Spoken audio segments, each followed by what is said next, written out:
Hey sup Furies? Beorn is one of those weird characters in Tolkien who sort of just show up, play their part, and then kinda just vanish. Yeah, he appears again in the Battle of Five Armies, but as a character he has a really mysterious history and this unexplained ability to turn into a bear. Now, I want to be clear, skin changing or shapeshifting is a really rare ability in Middle-earth, and those who are able to do it usually do so under extremely special circumstances. So where did Beorn's skin changing abilities come from? Everyone got their tinfoil hats? Yeah? Good. So the one thing that we truly know about Beorn and his people is that we know next to nothing about Beorn and his people. Not even Gandalf, a Maya who hung around for the creation of Arda and all of its races, really knows where he came from. Gandalf describes Beorn in The Hobbit thusly. He is a skin changer. He changes his skins. Sometimes he is a huge black bear, sometimes he is a great strong black-haired man with huge arms and a great beard. Now, Tolkien does imply that transforming into a bear is a genetically inherited ability. After the Battle of Five Armies, Tolkien writes, "For many generations, the men of his line had the power of taking a bear's shape, and some were grim men and bad, but most were in heart like Beorn, if less in size and strength." So Beorn's children could inherit this ability, or at least they could learn it, and this would imply that some of Beorn's people before him also shared this ability. Tolkien wrote, "Though a skin changer and no doubt a bit of a magician, Beorn was a man. Though taller and stranger, he is undoubtedly human and not part of, say, some other race with the ability to transform." Though, on a side note, the fact that Tolkien separated Beorn as a skin changer from him being a bit of a magician does suggest to me that his ability to shapeshift was naturally acquired, rather than, say, a spell that he cast over himself. So we can theorize that Beorn's skin-changing ability goes back generations. But to whom?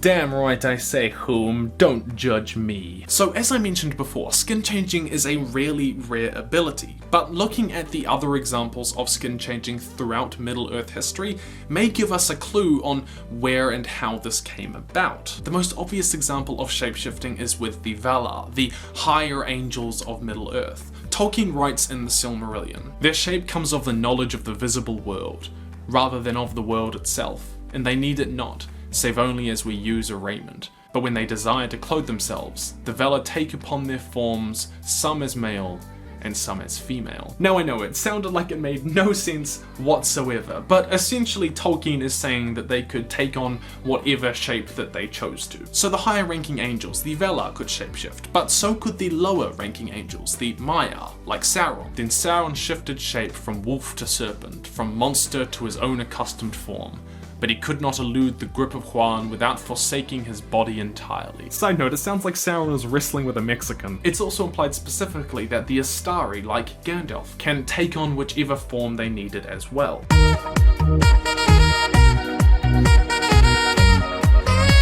Finally, an elf by the name of Luthien also appeared to have some sort of shapeshifting abilities. But she is the daughter of, guess what? A Maya by the name of Melian. In researching for this theory, it became apparent to me that in every instance of skin changing, there appeared to be the direct involvement of either a Maya or a Valar. In other words, divine intervention. That's where it's sourced from. Now, I didn't think much of this theory until I remembered about how another race came to be, the Ents. The Silmarillion records that after the creation of the dwarves, a Valar by the name of Yavanna pleaded that they create the Ents to protect the trees and the forests, to give a voice to those who were voiceless. But the elves, men and animals can flee or defend themselves, whereas the natural world that grows cannot. And among these I hold trees dear, long in the growing, swift shall be in the felling. So I see in my thought, would that the trees might speak on behalf of all things that have roots, and punish those that wrong them. So the Ents were created to protect the forests where they couldn't protect themselves from the men, dwarves and elves. The theory is that Yavanna was involved in Beorn's people acquiring the ability to shapeshift in much the same fashion that she was involved in the creation of the Ents. And there is some circumstantial evidence to suggest this is the case. So in The Hobbit we meet a wizard by the name of Radagast, who is in service, by the way, to the Valar Yavanna. the Queen of Earth and the protector of the natural world. Radagast would get much of who he is from her, and would even share similar powers to her. Gandalf describes Radagast as a master of shapes and changes of hue. Once again, that's shapeshifting. So why would the Valar Yavanna step in to give a group of Northmen this ability? Well, Mirkwood is the largest forest in all of Middle-earth, precisely her domain. She's clearly concerned about it. She even sent Radagast the Brown to go there and watch over it and protect it. It used to be a wholesome, flourishing place protected by the elves, but after the Battle of Dagorlad in the year 3434 of the Second Age, the woodland elves were entirely depleted, and they actually left the entire southern half of Mirkwood entirely unprotected. Then in the year 2460 of the Third Age, some 1,000 years later, Sauron returned to a fortress in the south of Mirkwood called Dol Guldur. The stronger he was, the darker the forest became, and we do actually see the evidence of this in the book. Beorn describes Mirkwood as a dark and dangerous wood that lay outstretched far to the north and south, a day's ride before them, barring the way to the east, the terrible forest of Mirkwood. In The Hobbit, we learn that it has been overrun by flies, spiders, bats, orcs, cobwebs, and all other dark creatures. Not that cobwebs are creatures, but specifically, Tolkien mentions moths that were as big as hands. Goodness, my girlfriend would be terrified. Bilbo also talks about how there were black squirrels in the woods, queer noises too.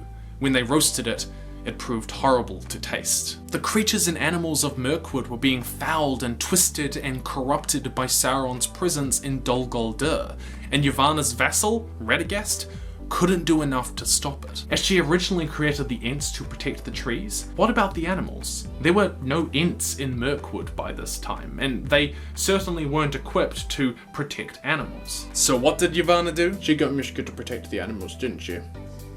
You're amazing. All hail Mishka. No, but she may have bestowed the power to transform into animals on a group of Northmen that she deemed worthy. It was in the year 2460 that Sauron returned to Dol Guldur and began to foul the creatures of the forest. And Tolkien does note that in the year 2491, Northmen began to settle the area just outside Mirkwood. If Beorn is a good example of his people's culture, we can see that he clearly values life and animals and wants to protect them. He's even vegetarian. It's possible that Yavanna saw Beorn's people in the Misty Mountains, just outside Mirkwood, and made them adept at communicating with animals, like we see Beorn can do in much the same fashion that Ents are able to communicate with trees. That she gave Beorn's people the ability to become one of them, to fight on their behalf when need be, to protect the creatures of Mirkwood. But Sauron wasn't defeated in Dol Guldur for another 500 years. You're right, oddly optimistic nihilist. But when Gandalf speculates about Beorn's origins, he does say, some say that he is a man descended from the first men who lived before Smaug, and before goblins came into the hills out of the north. I fancy the last is the true tale. I saw him once sitting, watching the moon sinking towards the misty mountains, and I heard him growl in the tongue of bears. The day will come when they will perish, and I shall go back. Beorn's people were attacked, dispersed, or obliterated by the goblins of the Misty Mountains, and it's possible that despite Yavanna's plan for them to defend Mirkwood, they were slowly worn down by each of these attacks until, well, only a few of them were left, like Beorn. As cool a theory as this is, it does raise a couple of questions. Foremost, the Valar had kind of agreed to not get involved in the affairs of Middle-earth as they had before. The consequences last time were disastrous. As in, they literally wiped out half a continent, though that's a story for another time. Though technically they did only agree to not get involved directly in the affairs of Middle-earth. So Yavanna giving the ability to this group of men to help the creatures of Mirkwood may still be in line with that. But the second thing is that when Yavanna was pleading to create the Ents in order to protect the forests, she actually